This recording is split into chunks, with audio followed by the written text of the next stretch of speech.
Bismillahirrahmanirrahim. Assalamualaikum warahmatullahi wabarakatuh.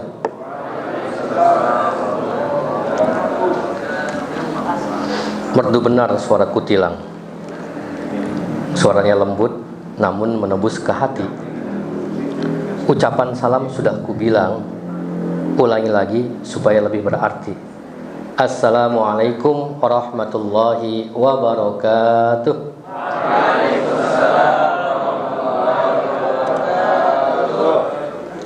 Nah begitu dong, semangat. Alhamdulillahilladzi arsala rasulahu bil huda wa dinil haqq liyudhhirahu 'alad dini kullih wa kafa billahi syahida. Asyhadu an la ilaha illallah wahdahu la syarikalah wa asyhadu anna sayyidana wa nabiyana Muhammadan abduhu wa rasuluh la nabiyya ba'd. Allahumma sholli wa sallim wa barik ala sayyidina Muhammad wa ala alihi wa sahbihi rasulillahi ajma'in, amma ba'd. Hadirin wa hadirat jamaah Al-Hidayah, wabil khusus pemirsa Osadat TV yang kami muliakan.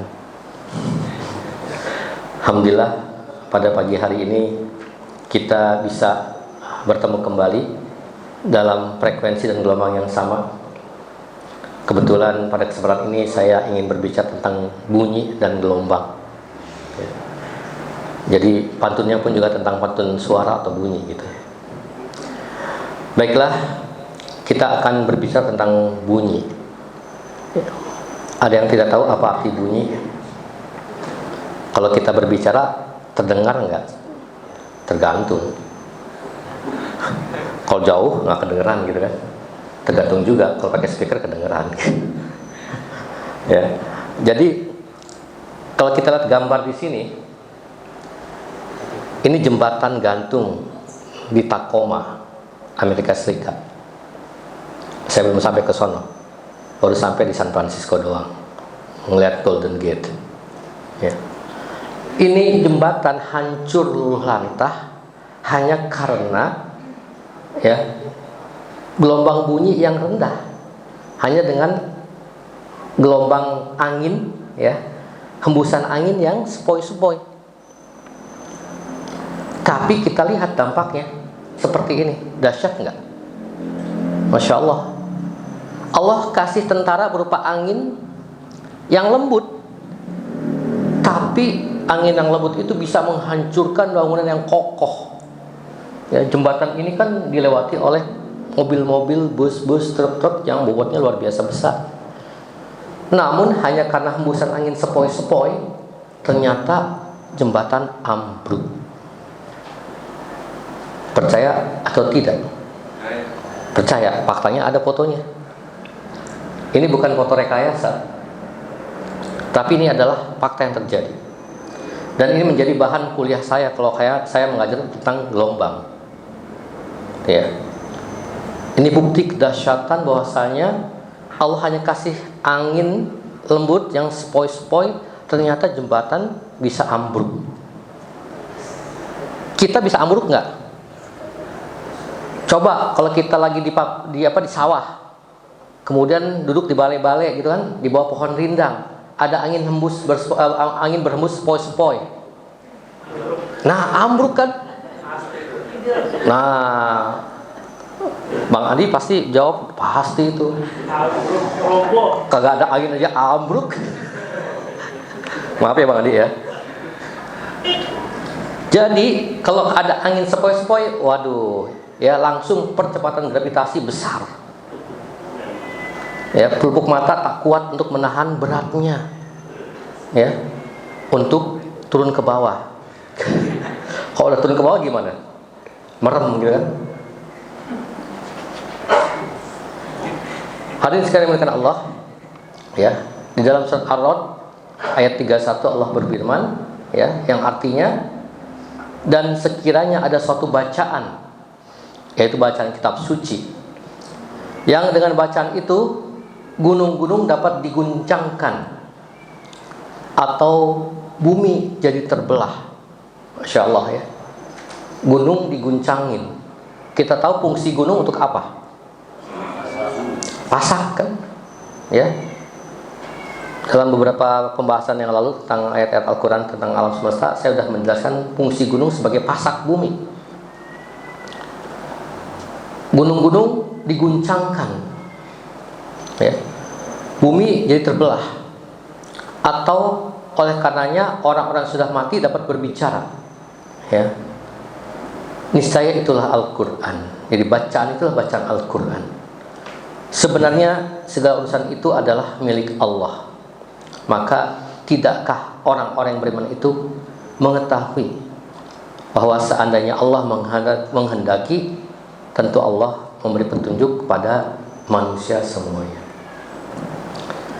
Ini bacaan Al-Quran, ya, yang mampu, ya, mengguncangkan gunung-gunung dan bumi jadi terbelah, ya, masya Allah.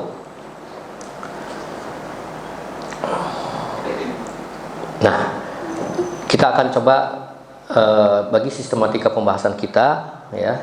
Jadi pertama pendahuluan isyaf Al-Quran dan hadis, kemudian tinjauan sains tentang bunyi dan resonansi, kemudian tadabbur Al-Quran tentang bunyi dan resonansi, ya. Tadi sudah. Nah, kemudian di dalam surat Hud ayat 67, ya, Allah berfirman, wa akhadhal ladzina zalamu sayhatu fa asbahu fi diyarihim jasimin. Dan suara yang menggelegar menghancurkan orang-orang zalim itu, yaitu kaum Samud. Lalu mereka mati bergelimpangan di kediamannya. Ya, mungkin nanti Ustaz Rukhalis, Ustaz Ahmad dan Ustaz yang kapal syar'i, ya, bisa menjelaskan, ya, makna secara ilmu syar'inya. Saya akan membahas dari tinjauan fisikanya. Suara yang menggelegar, ya, yang dengan suara itu bisa menghancurkan orang-orang zalim. Artinya apa? Dalam Al-Quran Allah memberikan banyak isyarat kepada kita untuk mau mempelajari suara apa itu. Atau dari sini, ya, Allah mengisyaratkan kepada kita untuk mempelajari bagaimana, ya, sesuatu itu bisa menimbulkan bunyi. Lalu kemudian bunyinya seperti apa? Lalu kemudian apa dampak dari bunyi tersebut?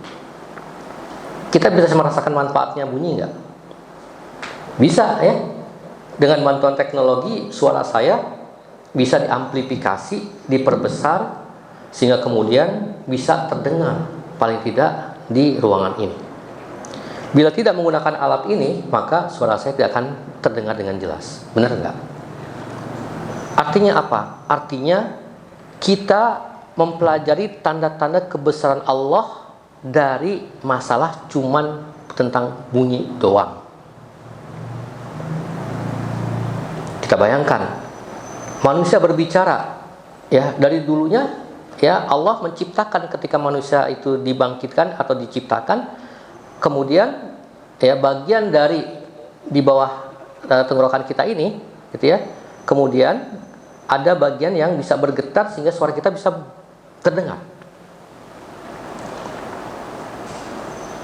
Dan ternyata setelah kita pelajari, masya Allah.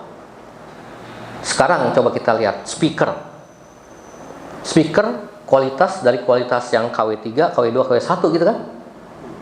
Speaker yang bagus itu kan speaker model contoh misalnya yang paling jelas tuh yang ada di Masjidil Haram gitu kan, sama di Masjid Nabawi.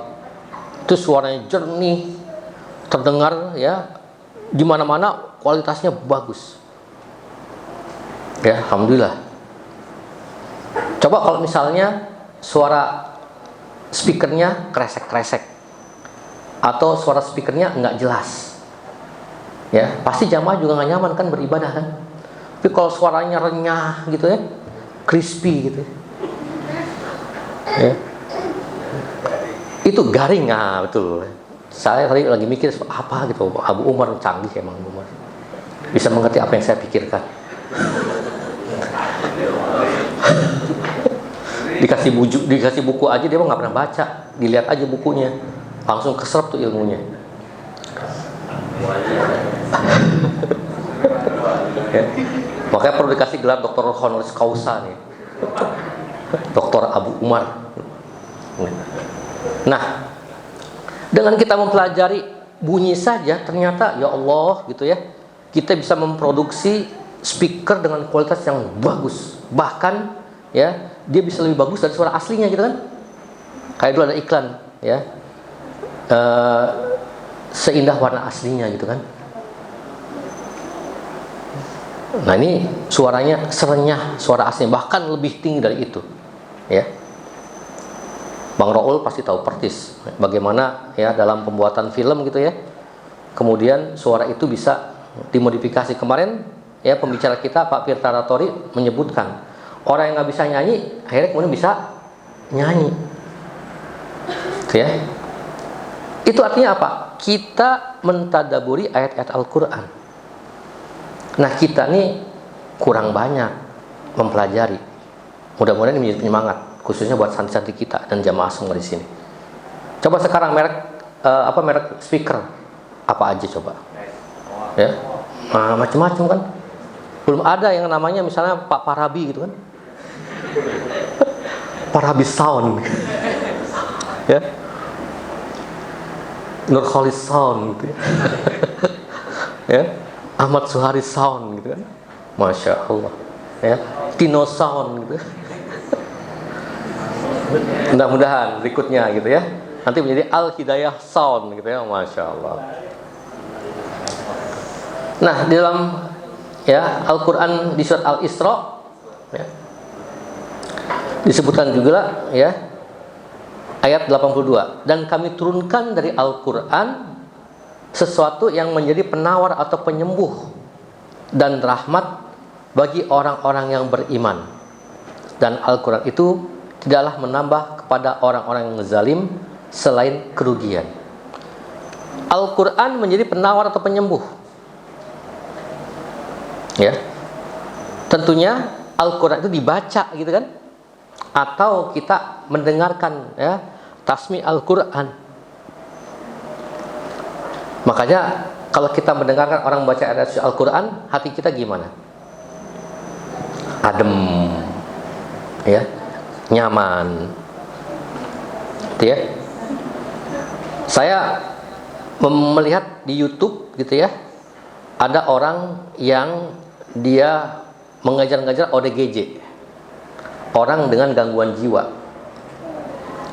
Dia rambutnya panjang gitu ya, kemudian nggak pernah dibersihin gitu ya, nggak pernah mandi. Ada yang selama 10 tahun tidak pernah mandi. Lalu kemudian oleh relawan ini ya, orang ini, kakek tua ini ya, dimandiin, dicukur rambutnya gitu ya. Lalu kemudian ya dia azankan gitu ya, dan qomatkan. Masya Allah, si kakek ini kemudian kayak sekarang udah mandi kan, pernah sholat enggak? Selama 10 tahun dia nggak pernah sholat. Ayo wudu dulu. Masya Allah, ternyata dia masih ingat cara berwudu. Oke. Kemudian kayak masih ingat sholat nggak? Masih di sholat. Ya Allah.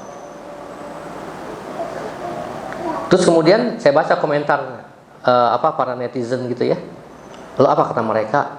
Saya bukan orang Islam, tapi ketika mendengarkan suara azan itu, ya adem katanya dia. Ya itu banyak tuh yang mengatakan begitu tuh. Ya Allah. Ya artinya apa? Ada satu kesesuaian. Ya. Dia tidak mengerti apa yang dibacakan gitu kan? Sama kayak misalnya kita mendengarkan ya orang nyanyi lagunya lagu Latin. Amerika Latin kan banyak yang nggak tahu gitu kan? Tapi kalau bahasa Inggris masih mungkin lah gitu ya. Atau lagu bahasa Jepang, gitu ya. Atau lagu bahasa ya Perancis yang mungkin kita nggak punya pengalaman itu, tapi nada-nadanya itu mungkin ya bisa membuat kita menjadi nyaman gitu kan, walaupun kita nggak tahu ya bagaimana pronunciation-nya, bagaimana tulisannya segala macam, tapi kita ternyata bisa menikmati. Demikian juga dengan bacaan Al-Quran. Ya kita tahu bahwa bacaan Al-Quran pasti di atas itu semua. Kenapa? Karena dibacakanlah ayat-ayat Allah. Ya. Kemudian dalam hadis yang diriwayatkan Abu Daud dan Al-Darimi, ya, Syekh Al-Albani menilai hadis ini sahih. Dari Al-Bara bin Azib, Rasulullah SAW bersabda, hiasilah Al-Quran dengan suaramu, karena sesungguhnya suara yang indah itu dapat menambah Al-Quran semakin hidup. Ya. Jadi artinya apa? Kita diminta untuk membaca Al-Quran dengan, ya, suara yang kita perdengarkan. Ya, jadi bukan dalam hati. Kenapa? Karena, ya, suara indah itu dapat menambah Al-Quran semakin hidup. Dia akan memberikan pengaruh kepada orang lain yang mendengarkannya. Jadi ilmu Al-Qayyim mengatakan bahwa Al-Quran adalah bacaan yang dapat memberikan efek kesembuhan terhadap berbagai jenis penyakit dengan kesembuhan total, baik penyakit hati maupun penyakit fisik. Penyakit hati insya Allah kita bisa paham, karena kita sering merasakan ketika mendengarkan ayat Al-Quran, apalagi dibaca dengan qori gitu ya, dengan suara yang bagus, suara yang indah gitu ya, maka gitu ya, hati kita nyambung gitu ya. Artinya apa? Memberikan ketenangan gitu ya. Yang tadinya resah, gundah gulana, kemudian menjadi tenang, nyaman ya. Nah, bagaimana dengan penyakit fisik? Nanti saya akan paparkan berbagai macam terapi ya, dengan menggunakan voice atau suara atau sound healing. Nah, sekarang di zaman modern ini telah muncul beragam metode pengobatan alternatif. Salah satunya adalah dengan menggunakan sound healing atau terapi suara. Ya. Nah, sebelum kita membahas itu, maka kita lihat dulu apa sih yang dimaksud dengan bunyi. Nah, ini. Bunyi bisa kita lihat nggak? Enggak. Bisa kita dengar nggak? Bisa. Berarti bunyi ada nggak? Ada.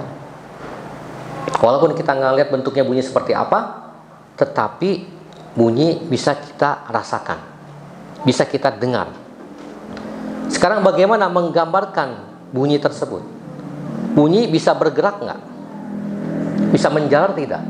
Bisa. Buktinya apa? Dari speaker ini kemudian bisa, ya, dari mic ini ke speaker, dari speaker sampai ke telinga kita. Berarti bunyi bisa menjalar, ya, bunyi bisa bergerak, gitu ya. Maka kemudian sesuatu yang bisa bergerak biasanya secara fisika direpresentasikan dengan namanya gelombang, gitu ya. Makanya penggambarannya seperti ini, ya, ini gelombang. Ya. Jadi kalau kita lihat, ini adalah gelombang bunyi, frekuensi 300 Hz. Kalau ini desis, ya, desis. Kalau kita lihat bentuk gelombangnya, ya, seperti ini. Ini frekuensi 500 Hz, frekuensi lebih tinggi, gitu ya, frekuensi lebih tinggi. Kalau frekuensi lebih tinggi itu artinya apa? Lebih rapat, ya. Jadi kalau misalnya ini kita lihat yang di sini, ini satu gelombang jaraknya segini, ya. Nah, kalau dia frekuensi makin tinggi, maka dalam satu gelombang ini ada banyak gelombang. Jadi makin rapat dia. Makin tinggi frekuensinya makin rapat. Kenapa? Karena frekuensi itu banyaknya gelombang setiap 1 detik. Jadi kita bayangkan kalau frekuensi makin tinggi, kira-kira energinya makin besar atau makin kecil? Karena dalam 1 detik dia vibrasinya cepat, gitu. Ya. Makin besar lagi, gitu ya, maka makin rapat lagi. Maka kekuatan energinya menjadi lebih tinggi. Kebayang? Ini cara menggambarkan doang. Ini ceramah apa ngajarin fisika?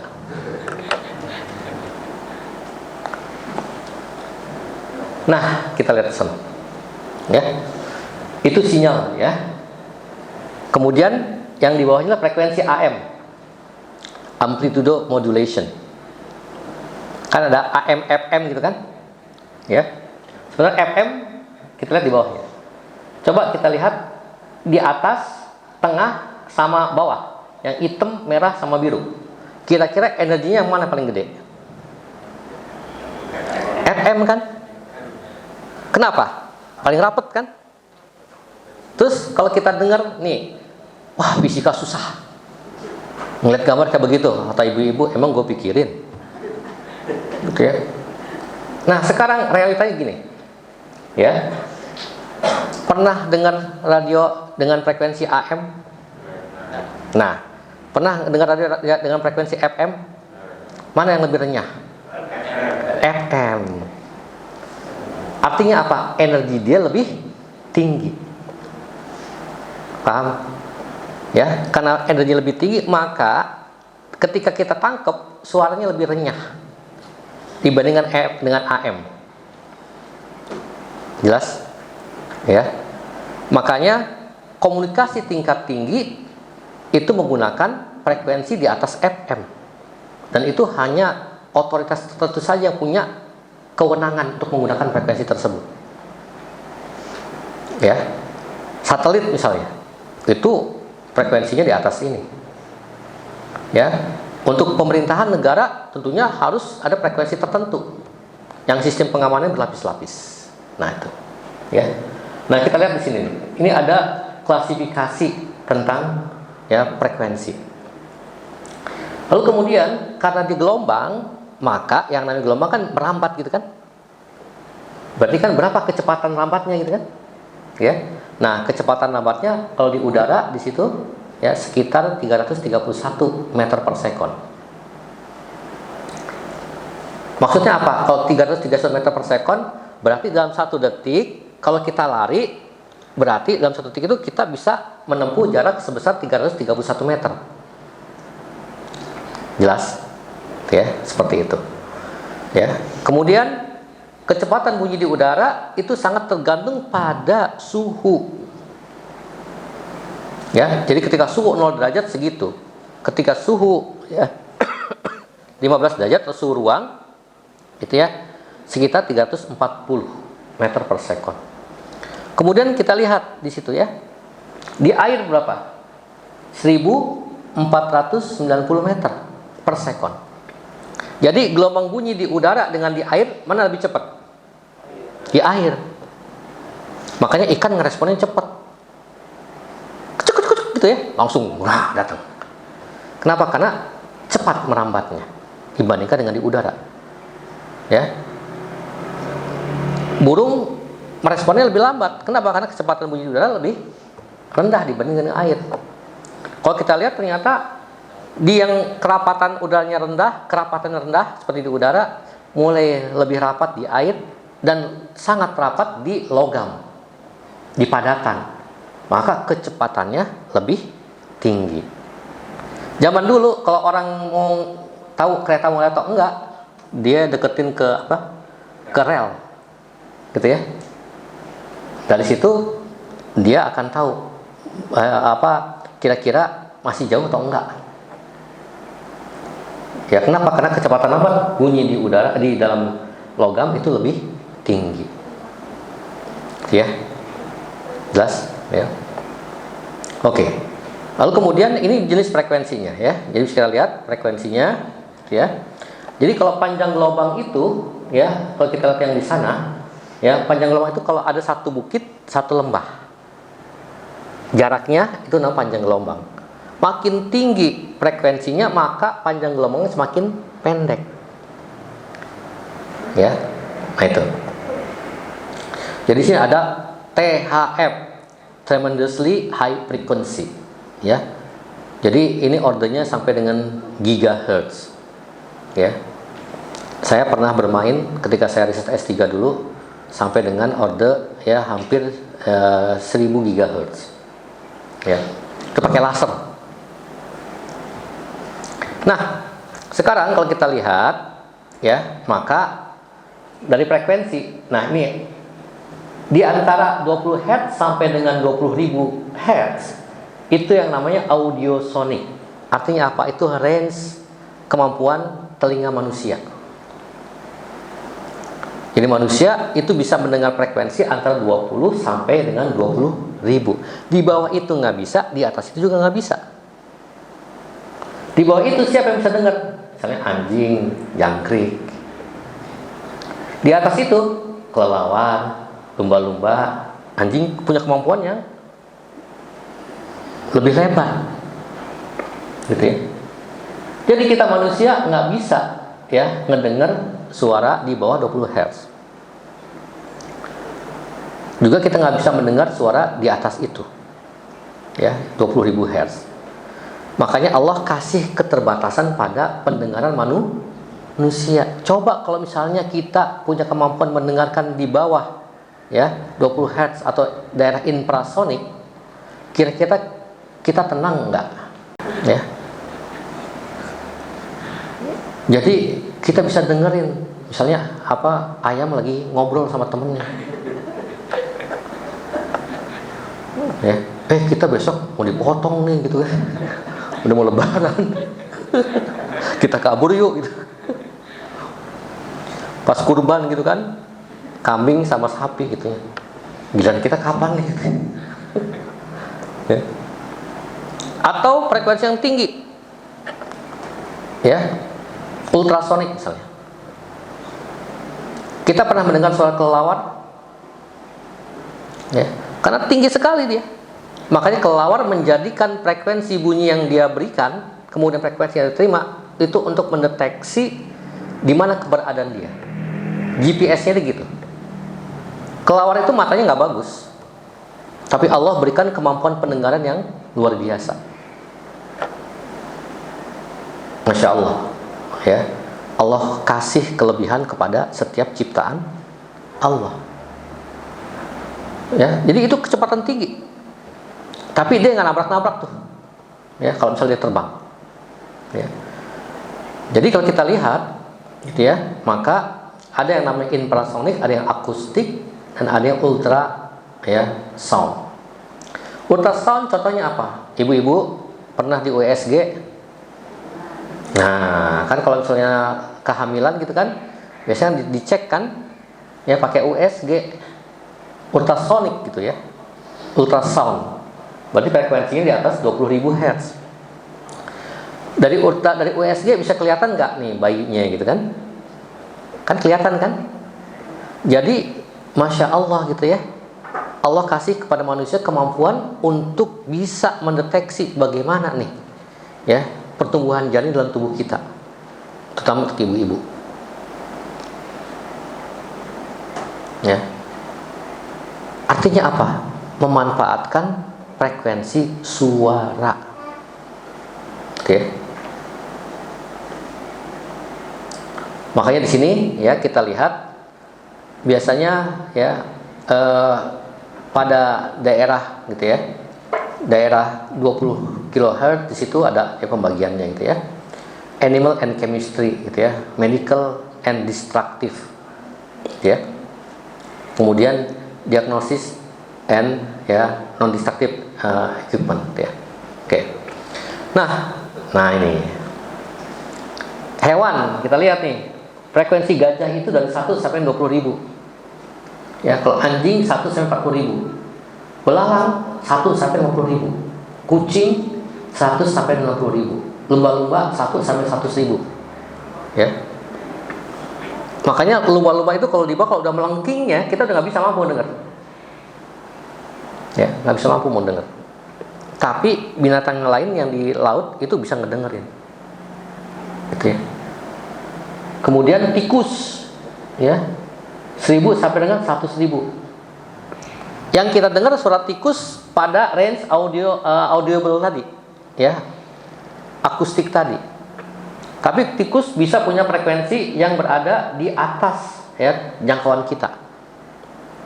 Makanya kita nggak bisa dengar percakapan tikus dengan tikus. Gitu ya. Nah, ini contoh realnya. Mudah-mudahan ini kebayang gitu kan. Jadi nggak abstrak. 1 sampai dengan 20 namanya frekuensi subsonik, dia di bawah suara. Ya, contohnya gempa bumi, aktivitas gunung berapi. Makanya telinga kita nggak bisa mendeteksi kalau mau ada getaran gempa bumi. Jadi sebelum getaran, kalau kita bisa ngerasain getarannya gitu kan. Tapi gemuruhnya kita nggak bisa dengerin. Tapi hewan bisa. Makanya istilahnya kan kalau orang-orang kampung dulu gitu ya, ketika binatang resah, nah ini firasat gitu kan, artinya firasat gitu ya. Padahal itu adalah bagian dari yang namanya Allah berikan kepada makhluk ciptaan Allah, punya kemampuan untuk itu. Jadi artinya apa? Ternyata orang-orang kampung lebih banyak belajar fisikanya daripada yang di kota. Ya, berarti fisika populer di kampung. Nah, ini kemudian 20 sampai dengan 40 frekuensi sangat rendah, ya. Ini masih bisa kita dengar nih. Karena kan kita 20 sampai 20 ribu gitu kan. Bass drum. Ya. Kalau ada band gitu ya, ada bass drumnya kan? Gitu ya. Nah, di situ. Not rendah pada piano. Suara petir dan AC, gitu ya. Dan seterusnya. Ini bisa kita lihat, ya. 50 sampai dengan 5.000 sampai 10.000. Ini renyah, desis, ya. Nah, kalau ini kita 2.500 sampai dengan 5.000, telinga sangat sensitif pada range ini. Gitu ya. Sengau, hongki, keras dan tegang. Ini kalau kita udah ngerasain kayak begitu, berarti frekuensinya ini udah di range ini. Kita kan punya perasaan gitu ya. Jadi ada frekuensi yang ada di batas ambang perasaan kita. Kemudian ada yang di batas ambang pendengaran kita. Ya. Kemudian 10.000 sampai 20.000 frekuensi sangat tinggi. Nah, ini yang dikatakan garing sama Abu Umar tadi. Dan 200.000 ini teknologi lasik. Bapak Ibu sekalian tahu lasik? Laser yang dipergunakan untuk operasi mata. Ya. Jadi pakai laser ya untuk misalnya operasi katarak. Gitu kan sekarang kan operasi katarak bisa berjalan dengan mudah karena pakai laser. Gitu ya. Seperti itu. Nah, sekarang ya bagaimana dengan, jadi selain frekuensi, kalau kita bicara bunyi, ada yang pakai yang namanya desibel. Satuannya dB. Ya. Desibel. Ya, bukan desibudi gitu ya. Nah, suara daun bergesekan itu kalau kita bicara dengan satuan desibel itu antara 10 sampai 33 desibel. Kebisingan di kantor, tempat kerja, ngetik orang, ya, suara printer gitu ya, itu sekitar 60 dB. Suara konser musik cadas itu 100 dB sampai 120 dB. Suara alat pembersih kotoran di toilet yang gitu ya, itu 75 sampai 85 desibel. Suara trompet tahun baru 120 desibel. Suara petir 120 desibel. Suara alat bangunan, kalau misalnya kuli bangunan bekerja, tok tok tok tok tok tok gitu ya, itu sekitar 100 desibel. Suara senapan itu 160 desibel. Gitu ya. Suara hujan dan kendaraan mobil jarak sedang 40 sampai 60 desibel. Jadi ini semua ya saya tayangkan supaya apa? Supaya kita bisa tahu mengira-ngira. Alarm ambulan itu 120 sampai 160 desibel. Suara pesawat tinggal landas yang didengar dari jarak 45 meter adalah 120 sampai dengan 160 desibel. Makanya petugas di bandara itu ya yang mengatur keberangkatan pesawat, dia pakai penutup telinga. Gitu ya. Kenapa? Karena kalau tidak dia akan kena ya 120 sampai 160 desibel. Karena dia kan di depan pesawat kan. Apalagi yang ngatur, ngecek apakah pesawat itu sayapnya itu nyentuh dengan sayap yang lain atau enggak. Kan ada tuh biasanya petugas itu kan ada di depan yang ngasih aba-aba gitu ya, atau yang ngedorong ya. Ada yang di kiri kanan di sayap pesawat. Itu untuk memastikan apakah ketika mundur enggak kena dengan sayap pesawat sampingnya. Dia harus pakai, kalau enggak waduh, kasihan. Ya. Makanya ada manfaatnya enggak? Kita tahu ini. Ya, itu sebab kenapa kok petugas-petugas itu pakai penutup telinga. Jangan kita anggap bahwa di telinga karena di situ ada musik yang didengerin gitu ya. Nah, tinjauan saya tentang bunyi dan resonansi, nah efek kebisingan.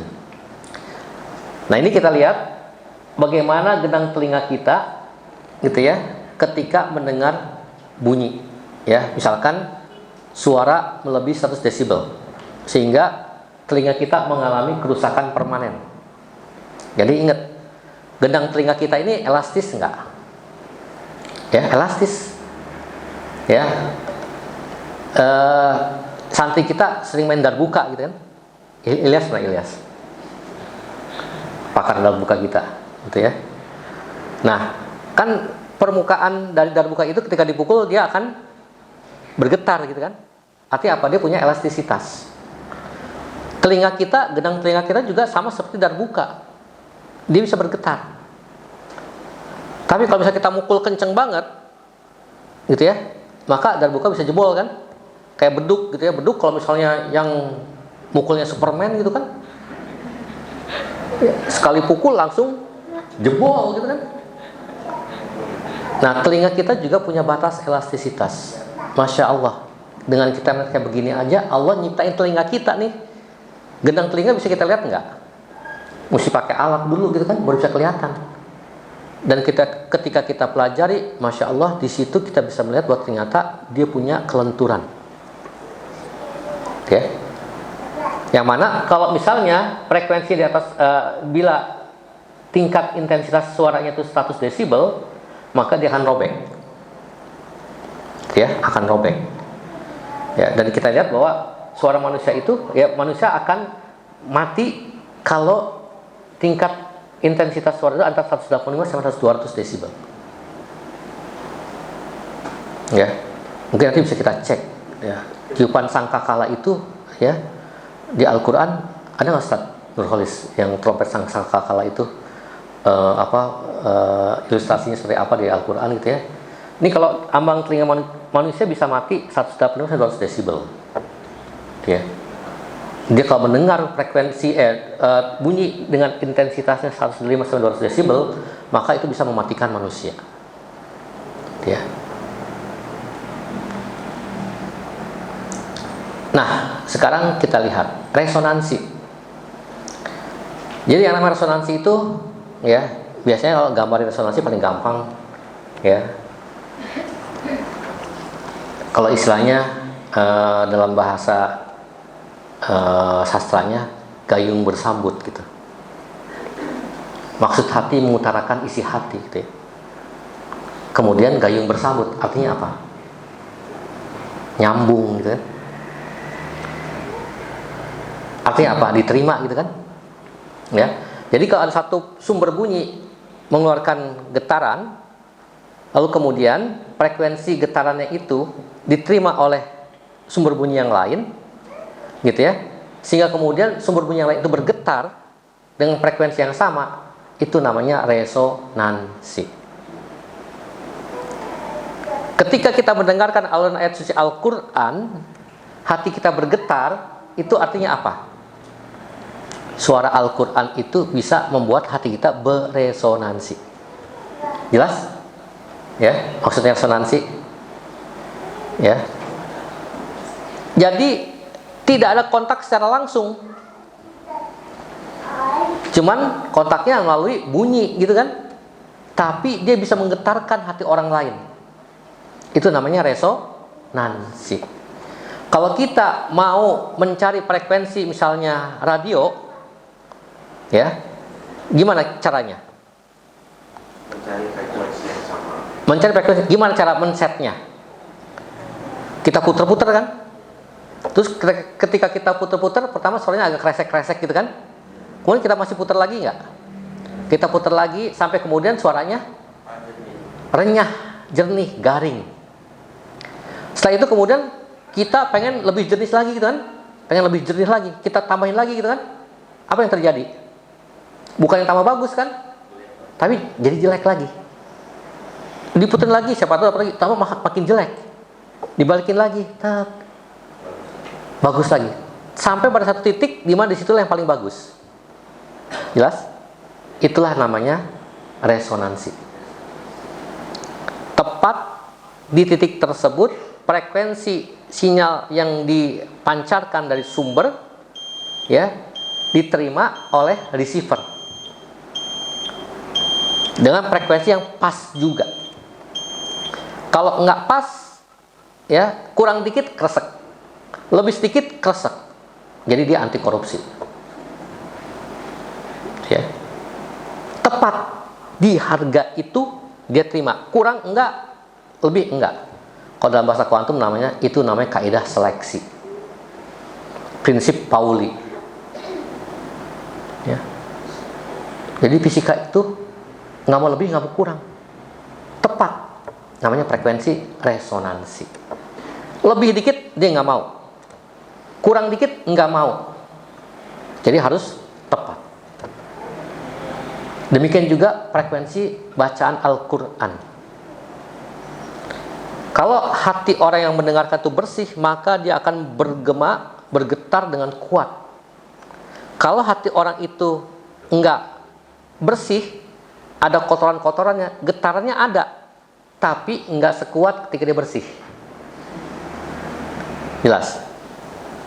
Makanya ketika orang membacakan Al-Quran, walaupun dia itu bukan orang Muslim, seperti yang tadi saya ceritakan para netizen itu ketika mendengar suara azan, dia merasa nyaman. Artinya apa? Dia merasakan di situ ada getaran. Tapi frekuensi getaran yang dia tangkap enggak sebesar ya ketika ya dia benar-benar ya dalam keadaan on. Paham ini? Ya. Makanya banyak orang yang ketika diperdengarkan ayat Al-Quran cuek aja kan? Padahal dia Muslim. Bener nggak? Tapi ada orang yang ketika mendengar Al-Quran, ya Allah, sampai nangis gitu ya. Ya, tausiah dari ustaz-ustaz kita menyatakan, ya ketika kita mendengar suara Al-Quran maka hati kita menangis, gitu ya. Tapi banyak juga yang ayat Al-Quran diperdengarkan tapi hatinya biasa itu. Nah ini efek resonansi akibat frekuensi kecil. Nah ini jembatan Tacoma, jembatan gantung dia, ya. Cuman disebabkan oleh apa? Angin sepoi-sepoi. Ya, angin sepoi-sepoi yang anginnya itu berhembus terus-menerus. Ya. Makanya kita kalau mendapatkan angin sepoi-sepoi terus-menerus, wah langsung lelep gitu kan. Langsung tidur. Tapi kalau cuma angin sepoi-sepoi sekali doang, paling cuma leng terus itu lepas lagi. Gitu. Tapi kalau terus-menerus gitu ya, maka kemudian kita tumbang gitu kan. Tertidur. Demikian juga jembatan ini. Angin sepoi-sepoi. Ya, tapi frekuensi angin yang sepoi-sepoi itu bertepatan dengan frekuensi alamiah dari jembatan ini. Setiap benda yang bergetar itu pasti punya yang namanya natural frequency, termasuk hati kita. All of the people have the natural frequencies. Ya. Besaran frekuensinya sangat tergantung kepada sistemnya. Demikian juga manusia. Makanya tadi saya katakan, gitu ya, bahwasanya, gitu ya, ya deltanya ada, tergantung nanti sensitivitasnya, gitu ya. Jadi jembatan itu bergetar nggak kalau mobil lewat? Bergetar kan? Artinya apa? Dia sistem yang bergetar. Kalau sistem yang bergetar, maka dia pasti punya frekuensi alamiah. Makanya para arsitek, para teknik sipil, gitu ya, artinya engineer yang bergerak di bidang teknik sipil, ketika dia mendesain jembatan, dia harus tahu berapa frekuensi alamiah dari jembatan yang dia buat. Ya, kenapa? Karena ya dia harus tahu ya dengan frekuensi berapa ini akan mengalami pergetaran yang luar biasa. Tuh, ya. Ini kecil, tapi ya Allah, jembatan gantung kayak begini aja, ini kenyataan, fakta, gitu ya, fakta nih, ya, yang kemudian akhirnya orang terperangah, gitu, ya, kok bisa, ya jembatan yang sekuat ini kemudian hancur. Kita lihat nih, lekukannya gitu kan, nih, ya, ini nih, meliuk-liuk dia, hanya. Orang heran kenapa nggak ada angin ribut. Kalau ada tornado gitu kan, orang bisa paham. Ini tornado nggak ada, angin puyuh kalau kita gitu ya, angin puting beliung, gitu ya. Saya juga nggak tahu kenapa disebut angin puyuh gitu ya, padahal burung puyuh kan kecil gitu ya. Nah ini dahsyatnya ya, ini rahasia Allah. Ya, nah sekarang ya, ini seorang dokter. Ya. Namanya Alfred Tomatis, dia orang Prancis. Dia mengatakan bahwa telinga merupakan panglima bagi sistem saraf manusia. Ya. Kemudian saraf pendengar itu dapat berkomunikasi dengan semua otot dalam tubuh, sehingga kemudian munculkan keseimbangan tubuh, fleksibilitas dan kemampuan penglihatan. Ya. Kemudian telinga berhubungan dengan seluruh bagian tubuh, jantung, paru-paru, hati, dan usus. Karena itu frekuensi yang diterima telinga akan berpengaruh pada seluruh tubuh. Nah, ini seorang dokter dia, bukan saya ya. Ya. Ini si dokter Alfred Tomatis ya, periset dari Prancis. Ya, dia mengatakan the ear and the voice. Dia menemukan ya risetnya tentang ini. Jadi telinga dan suara. Ya.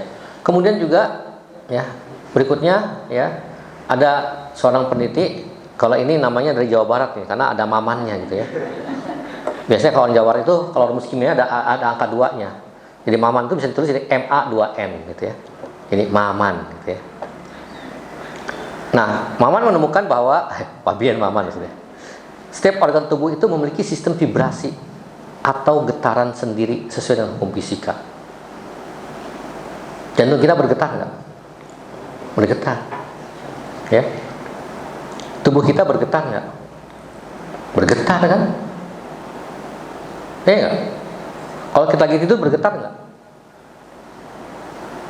Bergetar. Apalagi kalau getarannya disertai dengan suara gitu kan? Ya. Snoring. Ya. Suara dapat mempengaruhi sel-sel. Nah, ternyata suara dapat mempengaruhi sel-sel melalui medan elektromagnetik sel. Jadi ternyata ini menarik, gitu ya. Suara bisa mempengaruhi sel-sel melalui medan elektromagnetik sel. Ya. Yang namanya suara itu biasanya tidak memiliki efek medan listrik dan medan magnet. Karena suara itu adalah gelombang mekanik. Gitu ya. Tapi suara bisa didrive, bisa ditimbulkan oleh medan elektromagnetik. Contohnya apa? Ini. Ya. Mic ini menggunakan prinsip apa? Elektromagnetik gitu kan? Tapi dia mendrive ya sifat mekanik. Suara kita ini kan sebenarnya adalah tumbukan. Gitu ya. Jadi misalnya dia antara ya regangan rapatan. Jadi ketika menumbuk maka dia bergetar. Dia efek mekanik, bukan efek elektromagnetik. Bidang saya bidang magnetik. Ya, saya mainannya pakai medan magnet, ya, gitu ya. Nah, ternyata efek mekanik bisa berpengaruh terhadap efek elektromagnetik. Dan salah satu penelitian saya adalah mempelajari suatu material yang ketika saya berikan medan magnet, ternyata dimensinya berubah. Kalau gelombang tekanan ya, ketika suatu benda ditekan, maka bisa muncul sifat listrik. Itu namanya piezoelektrik. Ibu-ibu pasti paham. Ibu-ibu suka main pakai kompor tiap hari gitu ya. Kompor gas, Bu. Nah, kalau ibu-ibu mau masak pakai kompor gas, apa yang harus dilakukan, Bu?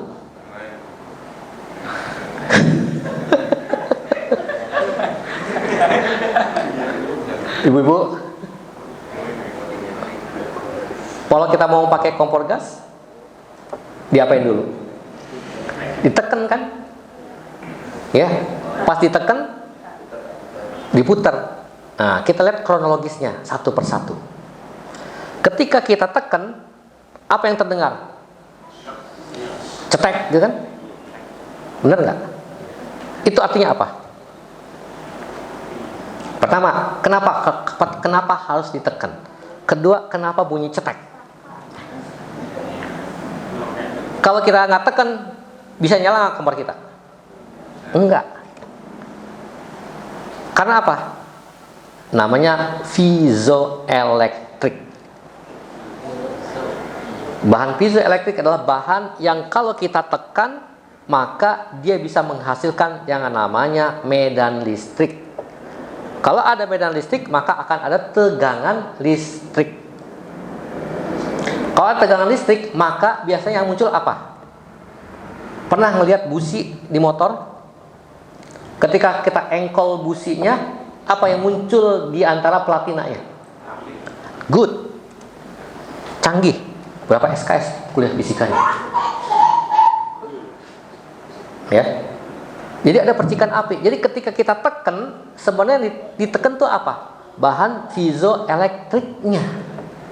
Ketika kita tekan, maka kemudian muncul percikan bunga api. Itulah bunyi cetek. Ya, jadi kalau misalnya kita lihat di busi itu bunyinya. Ya. Itu artinya apa? Ada percikan api. Makanya kalau motor ngeberebet gitu ya, suaranya kan kedengeran berbet gitu ya. Berarti ada masalah tuh di pengapiannya.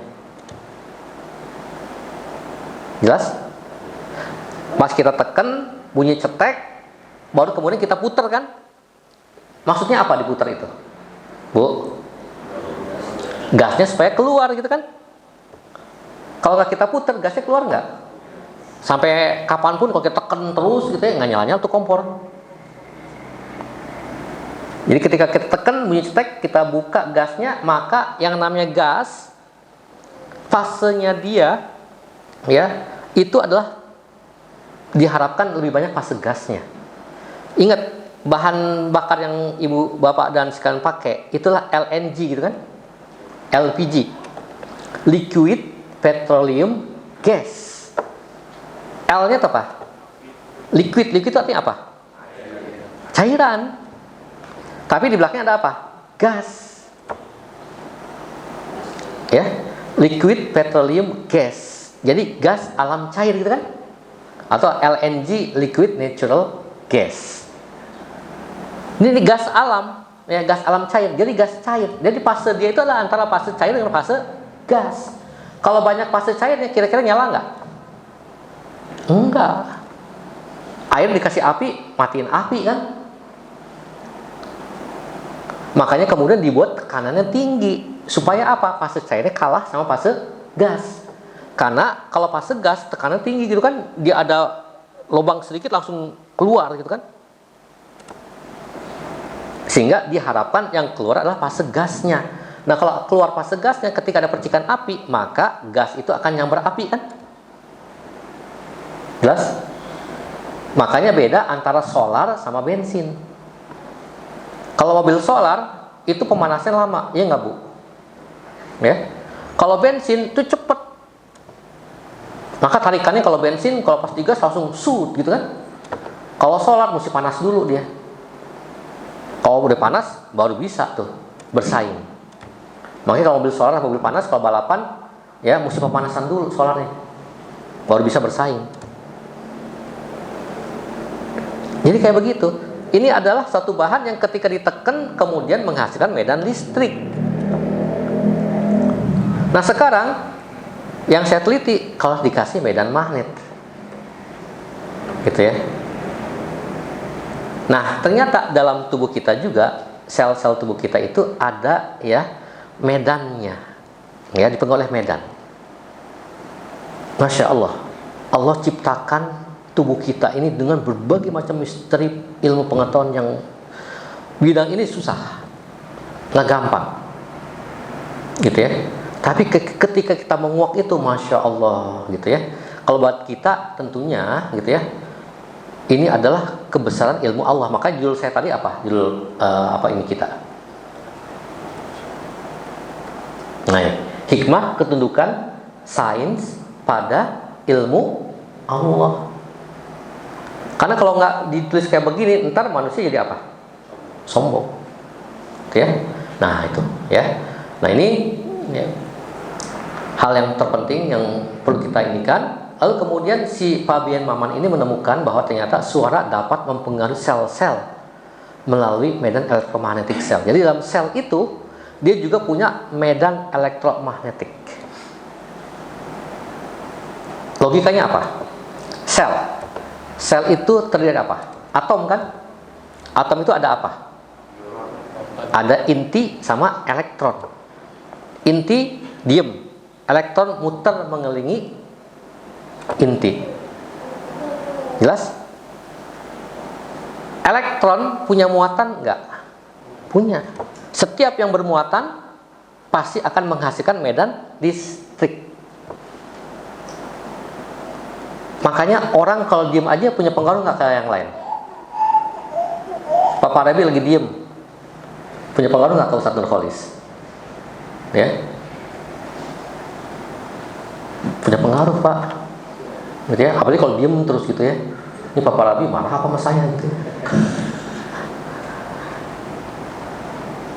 Nah, kalau Pak Farabi bergerak, itu apalagi kan jelas kan? Elektron diam aja udah mempengaruhi lingkungan sekitarnya berupa apa? Medan listrik. Itu bidang ilmu saya.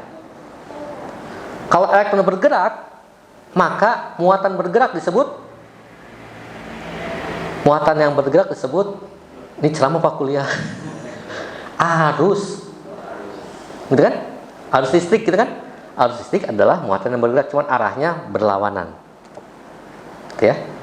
Jadi kalau elektron diamnya elektron udah memberikan pengaruh berupa medan listrik. Ketika elektron berputar bergerak, maka di situ akan ada medan magnet. Makanya benar yang ditemukan oleh Pak Bian Maman, walaupun dia adalah seorang dokter, bahwa ternyata di dalam sel itu ada medan elektromagnetik. Clear? Ya. Makanya orang walaupun diam, dia punya namanya aura gitu kan. Dalam bahasa saya ada medan listrik, medan magnetnya. Gitu ya. Seperti itu. Kemudian, nah yang menarik lagi Kirlian, ya, kamera Kirlian, kamera yang dia pakai dengan memotret sel pakai kamera Kirlian, ia menemukan bahwa nilai medan elektromagnetik sel itu berubah sesuai dengan frekuensi suara dan tipe suara orang yang mengeluarkan suara tersebut. Ya, ini hasilnya. Jadi sel orang yang punya penyakit dia ambil, dalam istilah biologis medis namanya dibiopsi gitu. Ya, diambil selnya lalu kemudian ya difoto. Ya, dengan kamera khusus. Ketika dikasih suara sama dikasih enggak, ya ternyata ada perbedaan. Ya, ia kemudian menyatakan bahwa suara manusia memiliki resonansi spiritual khusus yang memberi penyembuhan paling efektif. Ya, kemudian Fabian juga menemukan bahwa beberapa suara mampu meledakkan sel kanker dan pada waktu itu dapat mengaktifkan sel dengan baik. Orang kan kalau punya penyakit kanker biasanya diobati dengan apa? Dengan kemo, gitu kan? Dengan radiasi, gitu ya, dengan terapi hormon, gitu ya. Kemudian, ya dengan terapi apa lagi? Ya, saya 4 tahun merawat almarhumah istri saya yang kena kanker. Semua metode udah kita lakukan, gitu ya. Mulai dioperasi, kemudian di kemo, ya. Ketika di kemo, kemudian kambuh, gitu ya. Setelah bagus, kambuh lagi, kemo lagi. Ya, kemo lagi dengan dosis yang lebih tinggi. Ya, setelah itu kambuh lagi di radiasi. Kemudian ya untuk menjaganya dikasih terapi hormon. Ya. Semua metode untuk menanggulangi kanker udah kita lakukan. Ya. Tapi Allah berkehendak lain gitu. Ya, seperti itu. Jadi ternyata ya suara ini bisa meledakkan sel kanker. Gitu ya. Jadi ketika seseorang diperdengarkan, maka suara itu akan mempengaruhi sel-sel darah dan mengirimkan getaran suara itu ke seluruh bagian tubuh melalui sistem peredaran darah. Makanya ada orang, kalau orang yang sedang sakit itu, ya kita bacakan ayat suci Al-Quran gitu kan.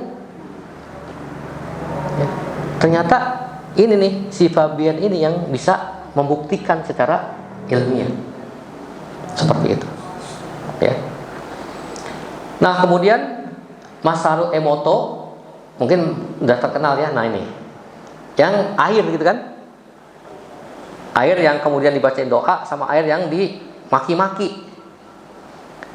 Ya ternyata ketika dicek gitu ya, ternyata beda gitu ya. Ini gracias ini artinya apa? Ya. Jadi ini berbagai macam ya, dikasih gracias itu bahasa Spanyol ya, bahasa Amerika Latin. Dikasih greeting, terima kasih gitu ya. Gracias itu terima kasih. Muchas gracias gitu ya. Terima kasih banyak ya. Thank you very much. Ya kalau di bahasa Spanyol muchas ya, muchas gracias ya. Kalau bahasa Inggris gratitude gitu ya. Nah ini dikasih lagu heavy metal kayak begini, dikasih lagu Imagine kayak begini. Cuman sayangnya karena masalah emotonnya orang Jepang, dia nggak tahu Al-Quran ya. Coba kalau kita lihat dikasih bacaan Al-Quran kayak gimana gitu ya. Tapi hasil penelitian si Masaru Emoto ini dia bisa ngelihat bagaimana gitu ya bentuk gitu ya di sini ya, bentuk dari air gitu ya ketika dikasih macam-macam suara ya seperti ini ya. Kemudian masih banyak lagi gitu ya penelitian-penelitian ini yang menarik gitu ya. Nah intinya adalah ya, bahwasanya ternyata ya manusia itu dengan kemampuan mendengarnya itu ya itu bisa dipengaruhi gitu ya, dan kita tahu bahwasanya ternyata yang paling baik adalah dengan ya energi Al-Quran gitu ya. Jadi kalau ini saya jelasin ini masih panjang gitu karena waktunya sudah 6.13. Mungkin sampai di sini dulu. Intinya adalah apa? Saya ingin menjelaskan kepada hadirin sekalian bahwasanya dengan kita hanya mempelajari bunyi doang gitu ya, bunyi saja kita kuliti itu, kita pelajari dengan ini, maka Masya Allah banyak sekali ilmu Allah yang bisa kita dapetin. Banyak sekali hal-hal yang ternyata dengan kita hanya memperhatikan bunyi, meneliti bunyi ya, kemudian mengamati dan sebagainya, itu bisa menumbuhkan ya keimanan kita ya, menambah keimanan kita pada Allah ya. Santri Al-Hidayah membaca Quran, suaranya merdu ya, orangnya tampan menawan. Sebanyak apapun ujian akan ada masanya kita menemukan kebahagiaan ya. Suara pesawat di bandara Kuala Namu saat hari mendekati fajar. Siapa yang ingin ilmu, carilah dengan rajin belajar ya. Dan sebagai penutup, bunyi knalpot telolet ditenjakan, bikin kaget banyak lalat. Cukup sekian yang bisa saya sampaikan, semoga ada manfaatnya. Assalamualaikum warahmatullahi wabarakatuh ya. Ada yang mau menambahkan silakan Abu ya, silakan. Ada? Saya hanya bisa jadi berimajin dengan tadi yang dibilang nama bagaimana kita menggambarkan tubuh kita adalah orkestra. Orkestra. Pendaftarnya pastinya otak. Dan dia dari otak itu kan yang mengatur di dalamnya. Berarti kalau maka makanan otak menjadi penting karena dia yang mengatur seluruh sel mau sehat mau pola. Iya betul ya, Insya Allah betul. Makanya kita perlu kasih makanan yang baik-baik gitu kan ya, makanan yang baik, makanan yang bergizi, makanan yang halal. Itu semua akan berpengaruh tentunya. Asupan yang kita terima itu akan mempengaruhi semua ya organ tubuh itu. Makanya rahasia Allah itu luar biasa. Dikasih asupan yang nggak benar, jadi nggak benar ya. Itu kalau kita pelajari, Masya Allah, kita nggak usah jauh-jauh deh gitu ya, dari situ aja kita lihat gitu ya, bertambah keimanan kita insya Allah ya. Khair ya, mungkin gitu ya.